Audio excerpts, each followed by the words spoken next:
Back, China's President Xi Jinping speaking to a military crowd earlier today, telling everyone there that we need to deepen war and combat planning. Now, his startling speech comes also, of course, as U.S. Treasury Secretary Janet Yellen is in Beijing. She met with Premier Li Qiang today, and during their meeting, Yellen emphasized the need for improved communication to lower the tensions between the U.S. and China. Correspondent Andrew Wood now has more on Xi's combat planning from Hong Kong.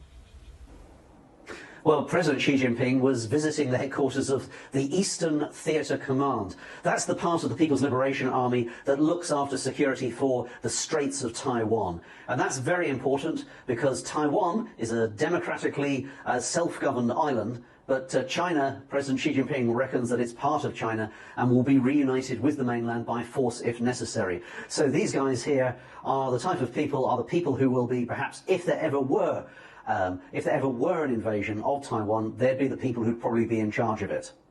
Well, the message from Xi Jinping to the troops was basically get ready for war, deepen your combat planning.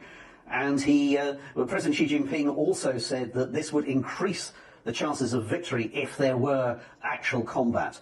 So we're not completely sure what his plans are for Taiwan, whether he would ever want to invade. It would be very, very difficult. But he has been very, very clear that China must oppose any forces in Taiwan that want the island to become independent and recognised widely as a separate country. Now, he said that, and I quote, "We must persist in thinking and handling military issues from a political perspective, dare to fight, be good at fighting, and resolutely defend our national sovereignty, security and development interests."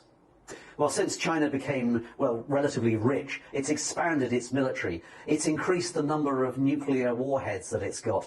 The army has got plenty more people now and has had plenty more reforms than before.